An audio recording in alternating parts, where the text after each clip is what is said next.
Alors oui, nous, on a fait le choix à la ville de Paris en janvier de sortir de X Twitter. Avec 2 millions de followers, on pourrait se demander pourquoi une telle décision, parce qu'effectivement, c'est quand même faire une croix sur une audience assez nombreuse et massive et l'assurance quand même d'avoir des contenus et des informations qui sont très relayées. Nous, à la ville de Paris, notre mission principale, en fait, c'est une mission de service public. C'est-à-dire qu'en fait, on est là pour donner l'information aux administrés, donc aux Parisiens et aux Parisiennes. La conclusion qui a été la nôtre et qui est quand même assez largement partagée par un certain nombre d'autres institutions publiques, c'est qu'en fait, sur X, on n'arrive plus à dispenser une information claire et lisible. C'est principalement le fait d'un algorithme qui va privilégier des propos outranciers, très polémiques, et au contraire qui va atténuer la portée des infos qui sont factuelles et sourcées.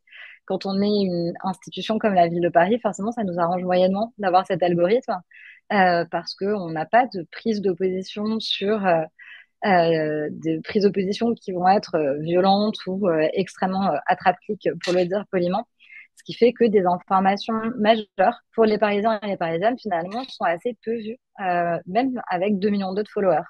Quand je dis assez peu vues, c'est pas non plus, enfin, on n'a jamais eu sur les comptes de la ville de Paris des reach avec 3000 vues. Enfin, on ne parle pas de ça non plus. Mais disons à l'échelle de cette communauté, forcément, il y a un effet assez déceptif. Et puis après, il y a forcément un énorme travail de ressourcing, de debunk aussi, d'informations que nous, on avait pu publier, qui étaient reprises énormément par une opposition à l'exécutif municipal et transformées. Donc, on avait aussi un gros boulot pour débunker des fake news qui étaient transformées à partir de nos propres informations, ce qui évidemment était chronophage, sauf que les fake news diffusées étaient aussi beaucoup plus visibles que les réponses qu'on pouvait apporter. On a donc décidé de sortir de Twitter en tout début d'année. L'annonce a été faite le 17, si je me souviens bien, et la sortie officielle s'est faite le 24. On avait un dispositif qui était à la fois assez classique et assez simple. On a publié sur tous nos réseaux, notamment un thread sur Twitter et après sur tous les autres réseaux de la ville. Une dépêche AFP est sortie de manière concomitante. Ça a été tout lancé en même temps. Pour vous donner une idée, en cumulé, on est sur un peu plus de 1 million de vues pour cette actu, tout réseau confondu.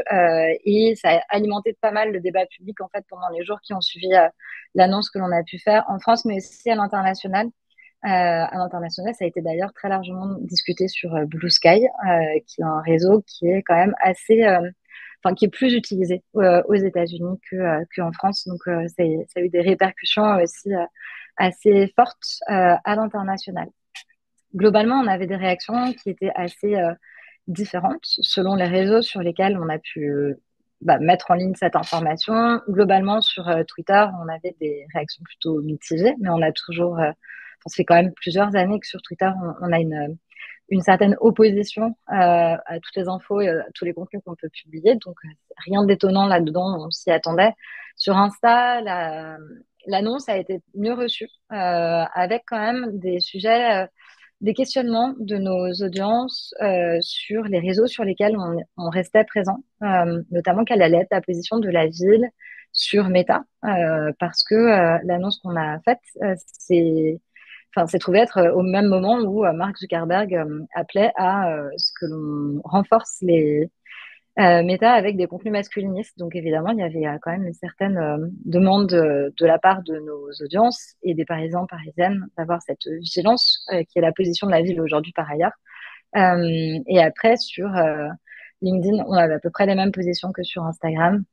Donc globalement, des réactions qui étaient quand même majoritairement positives ou soutenantes, mais aussi beaucoup d'attentes de la part de nos publics sur ce qu'on allait faire sur les autres réseaux et la manière dont on envisageait notre présence sur tous les réseaux sociaux de manière générale. Aujourd'hui, la position de la ville est la suivante. On reste vigilant sur n'importe quel réseau sur lequel on est présent. C'était déjà le cas auparavant, ça restera le cas demain. De fait, c'est pas très utile de rester sur des réseaux sur lesquels on n'a plus de visibilité, enfin, du moins de visibilité sur des contenus sourcés, factuels, ce qui est globalement quand même la raison d'être des réseaux sociaux d'une institution comme la ville de Paris. Donc, ce choix pourra être reproduit si le besoin s'en fait sentir. Mais on a vraiment, nous, cette accroche-là et cette envie de faire, d'évaluer vraiment un peu au fil de l'eau notre position réseau par réseau. C'est une position qui est assez forte à la ville, d'autant plus que la maire de Paris avait quitté Twitter et ça avait été une des premières personnalités politiques à quitter Twitter au moment où elle l'a fait. Donc on s'inscrit aussi dans un cadre où on a ce contexte-là qui est quand même assez fort et assez marqué.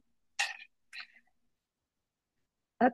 Le départ de la ville, effectivement, ça s'inscrit dans un contexte de départ global de plein de collectivités et d'autres institutions, de plusieurs médias aussi. Mais après, Paris, c'est quand même la plus grande collectivité française à quitter la plateforme. Donc, de fait, c'est pas passé inaperçu. Euh, c'est un des départs les plus marquants du début d'année pour le mouvement Hello Critics. Et enfin, c'est vraiment un marqueur pour ce mouvement. En fait, c'était vraiment quelque chose de symbolique. On a fait les choses de manière, enfin, on s'est débrouillé pour le faire. On n'a pas travaillé avec la plateforme Hello Critics. On a vraiment été autonome du début à la fin. On n'a pas fait le choix de supprimer le compte X de la ville de Paris, tout simplement parce qu'en fait, il ne nous appartient pas en tant que institution. Si demain il y a un changement de mandature qui va forcément advenir puisque la maire de Paris se représente pas, et que on a un nouvel exécutif qui décide de réinvestir Twitter, on peut pas supprimer ce compte en fait. Donc il est en pause. Je crois que c'est quand même un choix qui est largement fait par pas mal de collectivités. En tout cas, nous, ça a été le nôtre et je pense que c'est pour les mêmes raisons que d'autres institutions procèdent de la même façon. Comment on organise le quotidien aujourd'hui sans X? On a réinvesti d'autres réseaux. On n'a pas ouvert de réseaux supplémentaires parce qu'en fait, on était déjà présent sur Blue Sky, on était déjà sur Threads. Donc globalement, on n'a pas eu besoin de créer une présence sur d'autres réseaux. Après, on réinvestit de manière beaucoup plus massive d'autres réseaux. Nous, nos réseaux phares à la ville de Paris, ça va être Instagram et LinkedIn sur lesquels on a une grosse force de frappe. Donc, on essaye de les alimenter du mieux possible avec des contenus variés qui répondent toujours aux besoins de nos audiences. On va pas du tout poster la même chose et avoir la même tonalité, la même manière de s'adresser aux personnes selon les plateformes. Ça, c'est quelque chose qu'on a toujours fait à la ville de Paris et globalement, moi, j'ai toujours aussi fait auparavant dans mes précédentes fonctions. Donc, on a des contenus qui sont adaptés. Ça nous donne un peu plus de bande passante pour l'équipe social média de la ville de Paris pour poser des nouvelles stratégies, pour faire de la création de formats, parce que forcément, on se libère aussi du temps de modération sur X qui avait un impact, enfin, c'est un impact qui est pas neutre quand même, parce que quand on est sur des plateformes comme Twitter, il y a quand même une masse de modération qui est conséquente, notamment dès qu'on a une grosse actu. Typiquement, enfin, dimanche dernier se tenait la dernière votation sur les 500 rues végétalisées ou piétonnisées à Paris. Et globalement, quand on a des actus de ce type-là, c'est une journée entière de modération de lundi, bien qu'il y ait eu de la modération quand même pendant le week-end. Si on avait ajouté Twitter à ça, c'est clairement double en fait le temps de modération avec des propos qui peuvent être constructifs et quand même dans une majorité de cas pas trop. Donc c'est aussi beaucoup de tri. Donc ça permet aussi de libérer un peu du temps. Après, il faut pas se leurrer, les repères d'audience sont marginaux sur les autres réseaux. C'est pas parce qu'on a quitté nos 2 millions de followers sur Twitter qu'ils nous ont suivis ailleurs.